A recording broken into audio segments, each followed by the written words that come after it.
안녕하세요. 사도행전 2024의 이정규 목사입니다. 오늘은 사도행전 12장 11절부터 12절 말씀 보도록 하겠습니다. 우리 일단 11절부터 읽어드릴게요.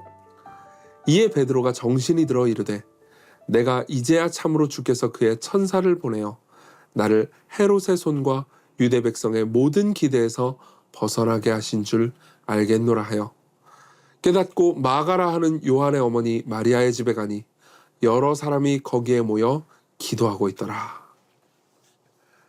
헤롯 아그리파 1세는 베드로를 죽이려고 했습니다. 그래서 투옥시키죠. 그는 예루살렘에 있는 주님의 교회를 완전히 없애버리려고 했습니다.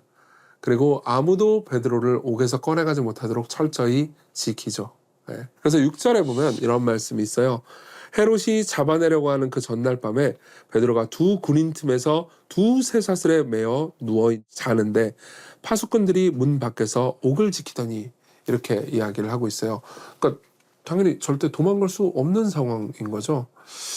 그런 상황에서 하나님의 사자, 즉 하나님께서 보내신 천사가 나타납니다. 이 천사는 옆에 있는 두 군인과 문 밖에서 옥을 지키는 파수꾼들의 눈을 완전히 가린 것 같아요. 그들이 알아채지도 못했죠. 그리고 천사는요, 베드로의 손에 매인 쇠사슬을 벗겨버립니다. 그러니까 쇠사슬을 벗겨주면 옆에 있는 군인들과 파수꾼이 알아야 되잖아요. 근데 천사가 그들의 눈을 다 가린 것 같아요. 그래서 베드로를 인도해 줍니다. 그리고 감옥을 탈출시키고요. 그리고 길거리까지 인도해 주는 장면이 이렇게 나옵니다.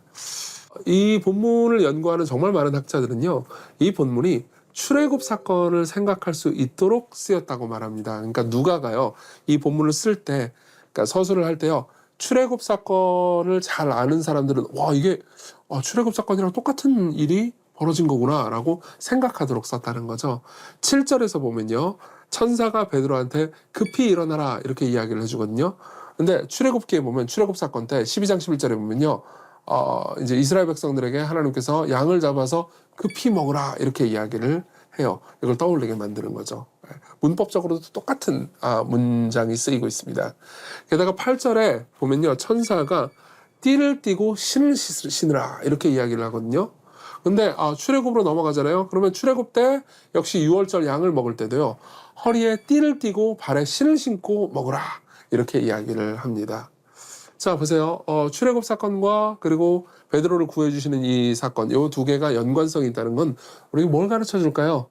첫 번째로는요, 애굽에서 자기 백성들을 구해내신 하나님께서 십자가에서 자기 백성들을 또 죽음에서 구해내시고요.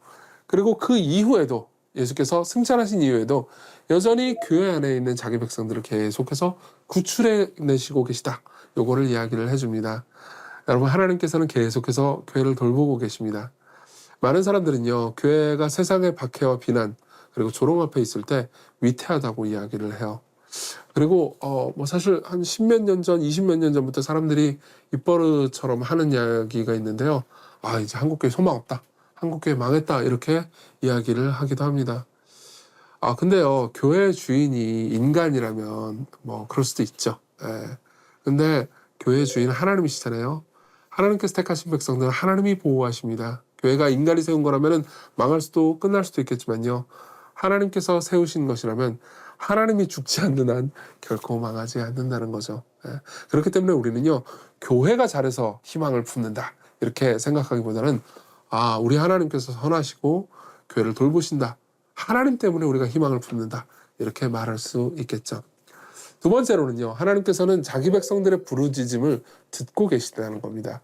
여러분, 출애굽기를 자세히 보잖아요. 그럼 출애굽이 왜 일어났는지, 하나님께서 이스라엘 백성들을 왜 이집트에서 구원해내셨는지를 그러니까 말해주는 장면이 있어요. 그게 하나님께서 모세를 만난 장면인데요. 출애굽기 3장 9절에 보면 이런 말씀이 있습니다. 이제 가라, 이스라엘 자손의 부르짖음이 내게 달하고 애굽 사람이 그들을 괴롭히는 학대도 내가 보았으니 이제 내가 너를 바로에게 보내어 너에게 내 백성 이스라엘 자손을 애굽에서 인도하여 내게 하리라. 뭐라고 돼 있죠? 그분에게 이스라엘의 자손의 부르짖음, 즉 기도가 달했다. 하나님의 귀에 달했다 이렇게 이야기를 해주는 거죠. 근데요, 똑같이 베드로의 구출도 마찬가지였습니다. 베드로가 구원받은 후 성도들의 집에 가보니까 무슨 일이 벌어지고 있었느냐? 12절에 보면요, 제가 읽어드릴게요. 깨닫고 마가라 하는 요한의 어머니 마리아의 집에 가니 여러 사람이 거기에 모여 기도하고 있더라 이렇게 돼 있습니다. 예. 이게 이제 그리스어 시제로 보잖아요. 그러면 어떻게 되냐면은 그러니까 한 번 기도했다 이런 의미가 아니에요. 지속적으로 계속해서 기도하고 있었다 이런 의미입니다. 여러분 우리는 자주 우리가 드린 기도가 응답되지 않는다고 낙담하거나 실망할 때가 많죠. 예. 하지만 하나님께서는요 자기 백성들의 기도를 결코 외면하지 않으십니다. 예.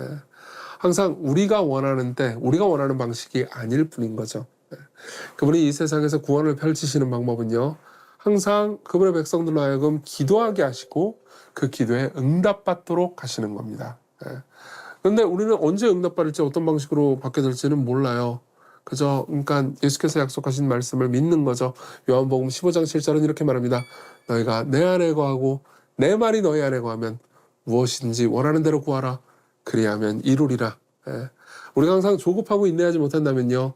아이 뭐야 기도했는데 하나님 안 들어주시네 이렇게 생각할 수 있습니다. 그렇지만 우리가 인내하면서 기도하면서 그분을 바라보잖아요. 그럼 항상 그분은요. 우리의 기도를 들으시고 그분의 뜻대로 성취하실 겁니다. 예. 이걸 믿고요. 우리 기도에 전념했으면 좋겠습니다. 같이 기도하죠. 감사합니다. 주님. 주님께서 교회를 돌보고 계신다는 사실을 오늘 이 베드로의 구출을 통해서 생각해 보았습니다. 우리가 교회를 위해서 그리고 가족과 친구들을 위해서 우리 자신을 위해서 기도할 때 우리의 기도를 들으시고 당신의 뜻대로 원하시는 바대로 응답해 주실 것이라는 확신을 우리가 갖고 살게 하소서. 예수님 이름으로 기도했습니다. 아멘.